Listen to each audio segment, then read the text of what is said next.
एक गांव में एक मूर्तिकार रहा करता था। वह काफ़ी खूबसूरत मूर्तियां बनाया करता था और इस काम से वह अच्छा पैसा भी कमा लेता था। उसे एक बेटा भी था। उस बच्चे ने बचपन से ही मूर्तियां बनाना शुरू कर दिया था। उस मूर्तिकार का बेटा भी बहुत अच्छी मूर्तियां बनाया करता था।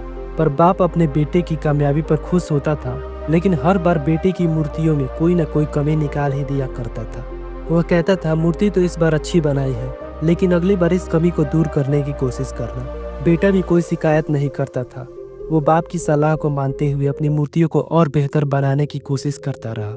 इस लगातार सुधार की वजह से बेटे की मूर्तियां बाप से भी अच्छी बनने लगी और एक ऐसा भी समय आया कि लोग बेटे की मूर्तियों को बहुत पैसा देकर खरीदने लगे, जबकि बाप की मूर्तियां उसकी पहली वाली कीमत पर ही बिकती रही। लेकिन बाप अब भी अपनी बेटे की मूर्तियों में कमी निकाल ही देता था। लेकिन बेटे को भी अब यह अच्छा नहीं लगता था और वह बिना मन से अपनी कमियों को स्वीकार करता था, लेकिन फिर भी अपनी मूर्तियों में सुधार कर ही देता था। एक समय ऐसा आया कि बेटे के सब्र ने जवाब दे दिया। बाप जब कमियां निकाल रहा था तो बेटा बोला, आप तो ऐसा कहते हैं कि जैसे आप बहुत बड़े मूर्तिकार हैं। अगर आपको इतनी ही समझ होती तो आपकी मूर्तियां कम कीमत में नहीं बिकती। मुझे नहीं लगता कि आपकी सलाह की ज़रूरत है मुझे।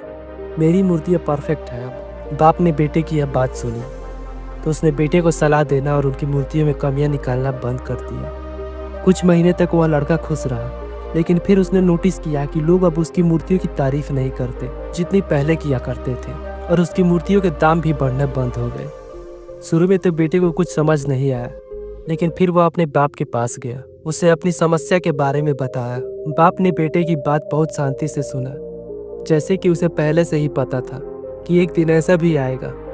बेटे ने भी इस बात को नोटिस किया और उसने पूछा, क्या आप जानते थे कि ऐसा होने वाला है? बाप ने कहा, हाँ, क्योंकि आज से कई साल पहले मैं भी इस हालात से गुजर चुका हूँ। बेटे ने सवाल किया, तो आपने मुझे समझाया क्यों नहीं? बाप ने जवाब दिया, क्योंकि तुम उस समय समझना नहीं चाहते थे। मैं मानता हूँ कि तुम्हारी जैसी मूर्तियाँ मैं नहीं बनाता।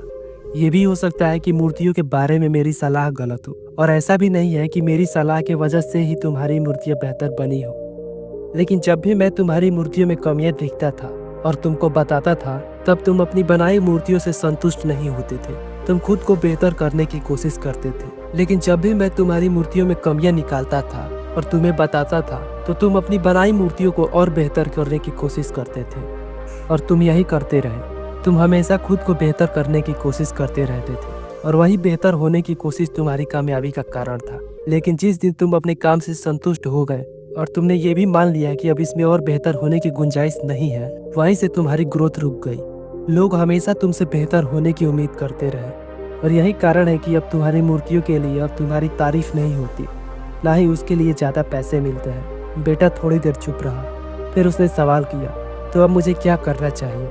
बाप ने एक लाइन में जवाब दिया, असंतुष्ट होना सीखो। मान लो कि तुम में हमेशा बेहतर होने की गुंजाइश है। बस यही एक बात तुम्हें हमेशा आगे बढ़ने के लिए प्रेरणा देती रहेगी। तुम्हें हमेशा बेहतर होने की कोशिश करते रहना है। दोस्तों, हम भी किसी काम को एक हद तक सीख लेने के बाद रुक सा जाते हैं और उसमें कुछ नया करने की कोशिश नहीं करते हैं, और इसी वजह से हमारी ग्रोथ रुक जाती है। हमें हमेशा आगे बढ़ते रहना चाहिए, हमेशा कुछ न कुछ नया करते रहना चाहिए।